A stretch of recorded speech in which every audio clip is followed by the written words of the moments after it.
Parlant d'un phénomène relationnel particulier, de ces disputes qui laissent un goût d'étrangeté, où l'on se dit « mais de quoi parle-t-on au juste ?» où les reproches semblent flotter dans l'air, détachés de tout fait concret, où l'on a beau s'expliquer, présenter des faits, proposer des solutions, rien n'y fait. Le conflit persiste, mais il semble parler une autre langue. Il y a les conflits qui ont un objet, un désaccord sur une décision, une blessure à réparer, un besoin à négocier. Et puis, il y a autre chose, une forme de conflit qui n'en est pas vraiment un conflit qui ne cherche pas à résoudre mais à décharger. Vous êtes à l'écoute du podcast Au cœur des relations, un espace de réflexion sur le tissu invisible qui nous relie les uns aux autres. Au micro, c'est Fatem Zeralemi, cartographe de l'invisible. Je trace des cartes pour naviguer dans les territoires parfois complexes des relations humaines. Mon intention est de vous offrir des boussoles pour traverser les zones d'ombre, comme celle dont nous parlons aujourd'hui, ces tensions relationnelles qui dévient nos chemins sans que l'on s'en aperçoive. Justement, pour commencer à tracer la carte de cette zone d'ombre, posons d'abord une distinction fondamentale, celle entre le conflit interpersonnel et le conflit projectif. Imaginons un conflit classique, sain dans son désaccord. Deux personnes se heurtent, le schéma est connu.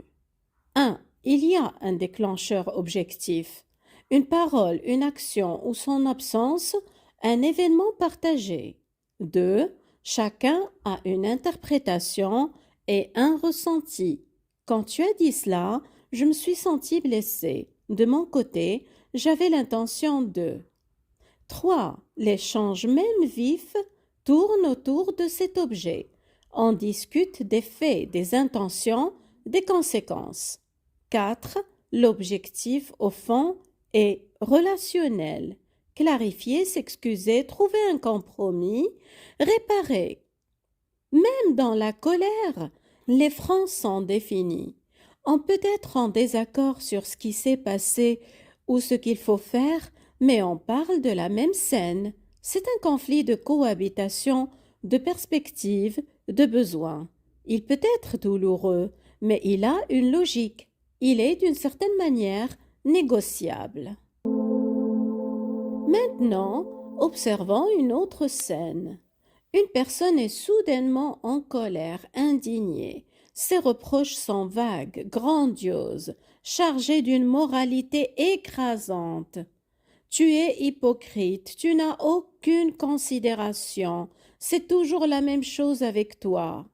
D'un point de vue clinique, ce à quoi nous assistons n'est souvent pas un désaccord réel avec vous. C'est un mécanisme de régulation interne qui passe par l'autre. Un schéma en 3 temps presque mécaniques. Temps 1, l'activation interne. Tout commence à l'intérieur. La personne est déjà envahie par une tension, une colère sourde, une frustration, une angoisse, un sentiment d'injustice ou de vide, souvent sans cause proportionnée. Cette tension précède souvent l'interaction. Elle est déjà là, comme une chaudière sous pression, souvent sans cause extérieure proportionnée. Elle cherche simplement une issue. Temps 2. La désignation d'un objet. Le regard chargé de cette tension cherche alors où se poser. Il ne se pose pas au hasard. Il cherche et trouve souvent une cible spécifique, une personne perçue comme pacifique, non agressive, qui ne se défendra pas violemment. Une cible sûre. Vous peut-être. Vous devenez l'objet sur lequel va se focaliser toute cette énergie interne. Temps 3. La projection et la moralisation. C'est l'acte décisif, le cœur du conflit projectif. La personne prend l'attention qui est en elle, la colère, la frustration, le mépris d'elle-même, et la projette sur vous. Elle l'attribue à votre intention, à votre caractère. Mais elle ne s'arrête pas à « tu m'as fait ça ». Elle moralise la projection. Elle la transforme en défaut essentiel, en faute morale. Tu es hypocrite. Elle projette sa propre inauthenticité. Tu as de mauvaises intentions. Elle projette son propre ressentiment. Tu manques de moralité, de respect. Elle projette son propre sentiment de ne pas mériter le respect. Le problème n'est donc pas ce que vous avez fait ou dit, mais le besoin interne de décharger une tension. Le prétexte, le service non rendu, le message non répondu, le regard interprété n'est qu'un écran vide. Le vrai film, fait de tension, de frustration, d'automépris, est projeté depuis l'intérieur du narcissique sur cet écran que vous représentez. Face à un conflit, comment faire la différence? Voici quelques balises. Dans un conflit interpersonnel, on peut identifier le fait déclencheur. La personne peut, à froid, reconnaître sa part, même si c'est difficile. Les reproches sont proportionnés à l'enjeu.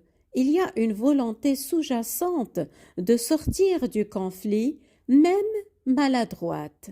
Dans un conflit projectif, le déclencheur est flou, changeant ou démesuré par rapport à la réaction. Les reproches portent sur votre être, tu es, sur vos intentions, plutôt que sur vos actes, tu as fait. Il y a une insistance sur la moralité, votre supposée malveillance fondamentale. Toute tentative de clarification, de présentation de faits empire la situation, car vous ne parlez pas du film qu'elle voit sur l'écran, vous parlez de la qualité de l'écran. Cela ne fait que confirmer à ses yeux votre mauvaise foi. Ce qui est recherché est du carburant émotionnel, pas du lien. Le test le plus simple est de se demander de quoi parlons-nous réellement? Si la réponse est un fait concret, négociable, vous êtes probablement dans un conflit interpersonnel. Si la réponse est un sentiment diffus, une accusation de caractère ou d'intention, une atmosphère de faute, vous êtes très probablement face à un conflit projectif. Comprendre cette distinction change tout. Elle change votre position.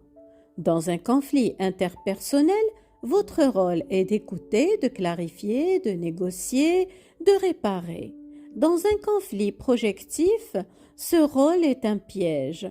Si vous essayez de vous justifier, vous validez l'idée qu'il y a quelque chose à justifier. Si vous vous excusez, vous validez l'accusation.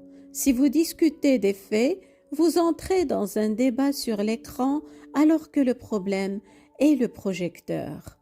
Votre rôle devient alors radicalement différent. Ne plus être l'écran. Cela ne signifie pas être agressif ou fuir. Cela signifie ne plus offrir une surface de projection réactive. Cela peut passer par des réponses très factuelles, générales et brèves. Je constate que tu es en colère. Le refus d'entrer dans le débat moral, c'est une façon de voir. Je ne réponds pas aux reproches. La protection de votre espace, je ne peux pas avoir une conversation constructive sur ce temps. Vous ne résolvez pas le conflit, car le conflit n'est pas avec vous. Vous vous retirez du rôle d'objet de la projection. Vous laissez la tension retomber ou trouvez un autre écran. Une absence totale d'adhésion émotionnelle est la clé de votre paix intérieure. S'il y a silence, vous laissez le silence. S'il y a colère, vous ne la contenez pas. Comprendre cela, c'est se libérer d'un poids immense. C'est réaliser que certaines colères ne vous étaient pas destinées, même si c'est vous qui les receviez en pleine face. C'est reprendre la capacité de discerner quelles batailles sont les vôtres et lesquelles sont des orages qui passent, cherchant simplement où éclater. Vous n'êtes plus aspiré émotionnellement dans le conflit, même quand vous êtes physiquement présent. Et rappelez-vous, vous n'êtes pas responsable de la régulation émotionnelle d'une personne adulte. Vous êtes désormais dans une présence minimale, non conflictuelle, non engagée. C'est exactement ce qui met en échec ce type de dynamique toxique. Prenez soin de ne pas devenir l'écran des orages des autres. Votre paix intérieure mérite d'être préservée. Prenez bien soin de vous.